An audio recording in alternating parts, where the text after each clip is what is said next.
interpretations of the armistice talks was 1952-53, and the follow-up there in terms of North-South and North-U.S. relations. On the one hand, some people, you might say more conservative, would say that the actual talks are between the United States and North Korea, with the United Nations as a sort of intermediary or signatory, and that the absolute peace treaty negotiations should be between the United States and North Korea.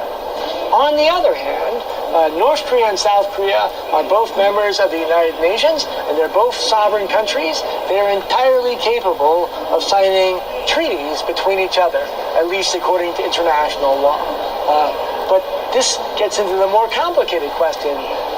Would South Korea open an embassy in Peoyang? I mean, would they start with a two-state relationship with exchange of ambassadors, or would they move to some sort of a federation system?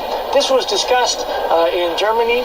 I'm sorry I didn't do my homework to tell you exactly how it went in Germany, but there was also discussion about a two-state solution, exchange of ambassadors, etc., moving towards a federation, and of course the process moved much faster in the German case than anybody had anticipated, right? What will happen on the Korean side, I think we don't know. So they also said that they want to step up cooperation with the international society. So what exactly could they mean in this part? Like, what kind of cooperation could they step up with the international community? They have been cut off a lot on for North Korea. Yes, North Korea's part. Well, I hope that we can see North Korea playing a role in the international community at all levels, and that would be extremely welcome. It will be, that part is hard, I think, for North Korea. And I think we have to show some sympathy. I mean, the decision of Chairman Kim to make this statement was probably hard.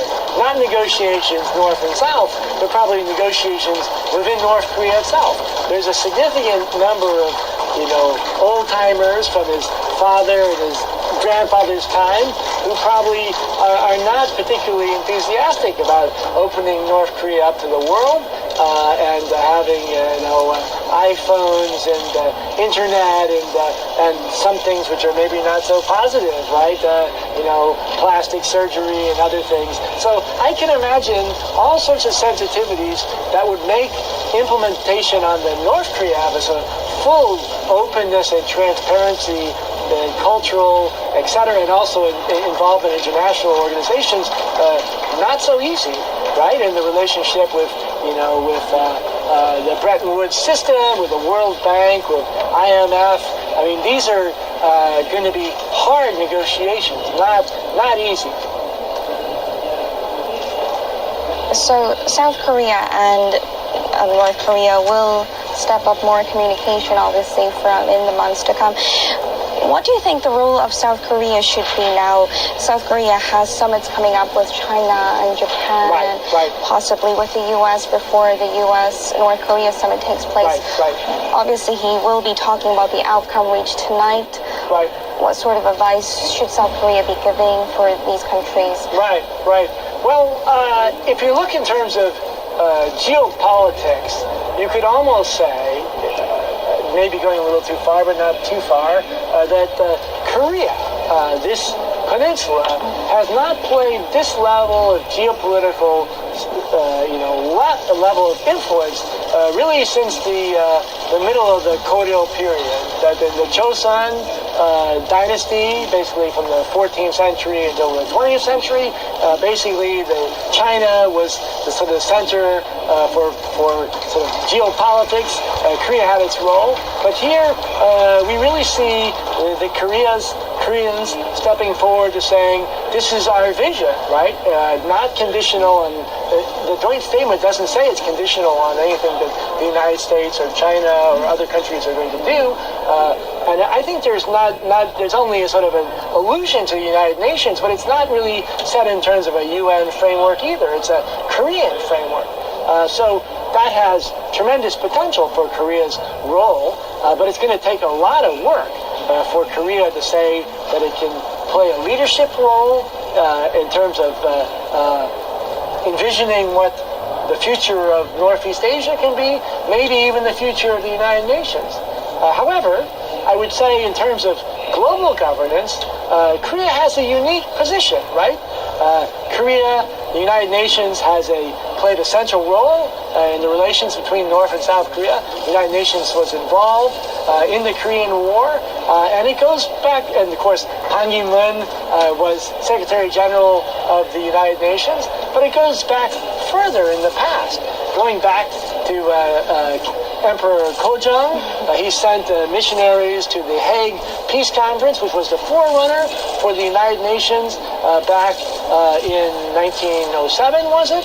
Pleading for Korean independence. And so there was a link between the Korean search for independence and national realization, national identity, and the growth of the idea of global governance that dates back really to the end of the 19th century. It's a long process. So I don't think that the process of Korean unification and this realization of certain national identity is necessarily opposed to the idea of global governance and an international community. They have an interesting parallel. Okay, so this is probably going to be the last question. We've had many great achievements in the past. This is probably considered a great achievement as well.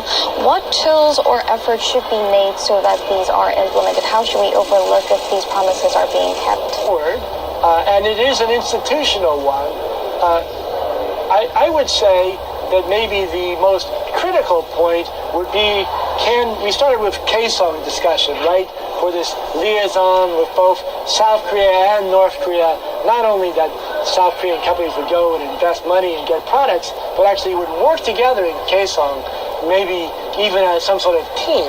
So if each one of the issues on our agenda can be addressed by joint committees or organizations of North and South, and they have their marching orders, and they can implement them together as a team going forward, that will build trust, both domestically, both North and South, and in an international community to say Koreans can work forward and solve these problems on their own. On their own doesn't mean turning your back on the international community, but rather the opposite, to say that North-South Korea maybe can even bring a model to resolve the problem of North and South Korea is not limited to military issues. It has to do with difference of inequality, right? Cultural differences, all sorts of other issues. So if North and South Koreans can come together to address